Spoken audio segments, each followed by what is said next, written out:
people land on him, and it's not by accident. And then again, 25 giveaways now. Porter with Curry riding shotgun, gives it to him. Bump going up. And maybe some second shots. Curry again.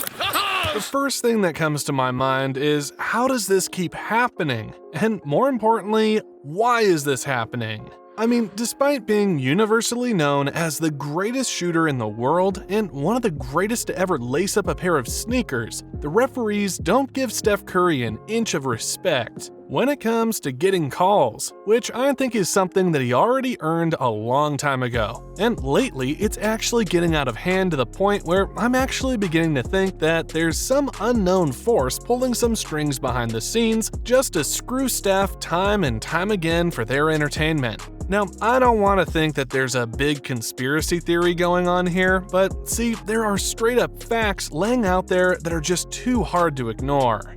Let me show you what I mean.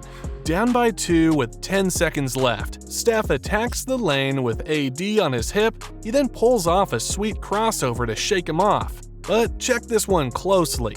AD clearly grabs Steph's shorts here to stop his momentum, but instead of calling a foul, the referees just swallowed their whistles, looked the other way around while Steph lays it in. I mean, that could have been easily the game winner if that was an and one, because there's just no way in the world the greatest shooter on the planet would miss that theoretical clutch free throw. Well, as we all know, that didn't happen, and 2 overtimes later, the Warriors found themselves losing by a single point, ironically coming from a LeBron James free throw. Now, the thing that I don't understand here is that why did the refs blow their whistle here while they didn't call a foul on Steph's attempt earlier? Like, it's basically the same thing. It happened in the very last possession. There was a slight contact on both attempts, but in the end, Steph didn't get the call and LeBron did. And if we're going to take a closer look at the box score of this game, there's actually more than meets the eye. I mean, the refs rewarded the Lakers 43 foul shots in that ball game, as opposed to the Warriors, who only got, drumroll please, 16 free throw attempts.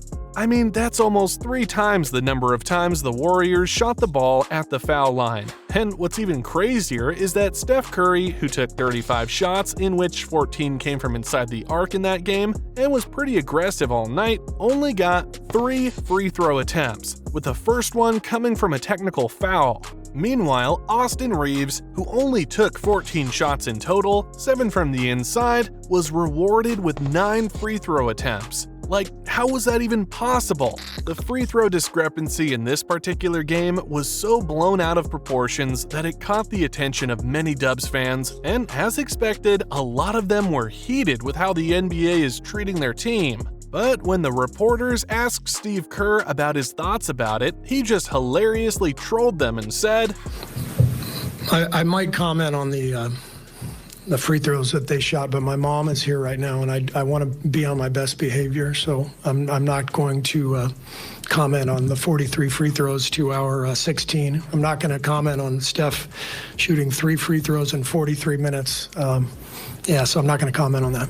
Now, while Steve Kerr took the sarcastic route, Steph, on the other hand, was more straightforward and also a bit confused about the biased officiating. Tonight is just one of those where this is not consistent, and that's the most frustrating part. There was probably like 3 plays I was involved in where it just a clear bad call in the sense of giving guys unnecessary free throw attempts, and then on the other end, contact or plays that just they look the other way for whatever reason. So how did it all come to this? Why does the NBA keep allowing this to happen to Steph and his crew? Well, allow me to lay out some cold hard facts here real quick. See, the first thing that you gotta know is that while the NBA is considered to be the world's premier basketball league, at the end of the day, the NBA is still a business. In the last couple of seasons, the league regularly and continuously tweaks its rules to make games more competitive. And on top of that, they've been also adding innovative things such as the in-season tournament to make their product more appealing to their target audience, but more importantly, to their media partners. Although there's no concrete news about their next TV deal, reports have been saying that every big media conglomerate wants a piece of the pie, and this includes some of the biggest digital streaming platforms like Netflix, Amazon Prime, Disney, and others. Now, with that being said, the NBA could possibly end up with a whopping $75 billion for their next media deal, according to reports. That's a lot of dough to make everyone happy, but you might be asking, where do Steph and the Warriors fit into all this? See, when Joe Lacob and his group bought the Warriors back in 2010, the team was sold for just $450 million. Now, I know $450 million is a whole lot of money, but after Steph Curry arrived, he revolutionized the game from the three-point arc and dominated the league by winning several championships. The Golden State Warriors' valuation as a team has skyrocketed to crazy levels, and 14 years later, the Dubs are now reportedly worth $7.7 billion, making it the most lucrative franchise in the NBA today. The Warriors' success over the years has not only increased the team's value, but also benefited the NBA in a huge way. But after dominating the last decade, the NBA feels at this point that the Warriors have already reached the pinnacle of success and is now on a historic decline, despite their surprising surge as of late. And with this being said, the NBA is now looking for quote-unquote other cash cow teams to generate profit from. In other words, the Golden State Warriors are not the NBA's golden goose who lay golden eggs anymore. And so, this is probably the reason why they did what they did in the Lakers game, and actually prior to that, the NBA was already doing the Dubs dirty with no one noticing. See, on the night of January 25th, the Warriors hosted the Kings during the NBA's Rivals Week. The game was nationally televised, and as expected, the game was intense from tip-off and went down to the wire. Now, in terms of free throw discrepancy, everything seemed fair on the surface, with the Dubs actually having more free throw attempts than the Kings. However, if you take a closer look at the box score, you'll realize that the NBA had robbed the Warriors yet again. I mean, in that game, Steph took 26 shots overall, with 12 coming from inside the arc. Now, take a guess how many free throws he got. 1. At first I was thinking, maybe Steph wasn't just aggressive enough, or maybe he wasn't really getting any contact, which is why the refs swallowed their whistles. However, after taking a look at the tapes frame by frame, I conclude that they really did Steph dirty. See, here's Steph driving against Herter. The refs didn't blow their whistle even though it's a clear hand check. Then, during Steph's attempt, Herter tagged him on the follow-through. But once again, the refs turned a blind eye. Example number 2. Keegan Murray not only nudged Steph from behind here, but also clipped him as he was about to drop the floater. Quinones and Kenny Atkinson were up in arms from the bench asking for a foul, but once again, no call.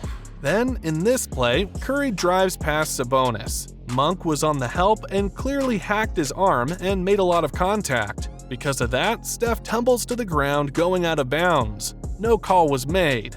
Lastly, here's Steph going all the way to the cup. Murray clearly nudged him from the back once again. Steph felt the contact, then pleaded to the refs afterward, and you know what already happened next. In the end, the Warriors lost that game by a single point once again. I mean, if the refs gave Steph at least 2 free throws out of the 4 clips that I just showed, maybe we're not having this conversation after all. See, this was not the first time that the NBA did this to the Warriors. If you remember last year's playoffs, the Warriors and the Lakers faced in the Western Conference semifinals, and in Game 1, the Lakers were rewarded with 29 free throw attempts as opposed to the Warriors, who only got 6 attempts. And after digging deeper into that series, I found out that the Lakers shot 160 free throw attempts across 6 games, while the Warriors only got half of that with 80. I mean, games 1 and 4 of that series were decided by 5 points or less, so if the refs' calls were a bit more favorable to the Dubs back then, it's possible that it wouldn't be as lopsided as it was, and to be quite honest, there's actually a realistic chance that the Dubs could have beaten the Lakers, if the free throw discrepancy weren't that blown out of proportions.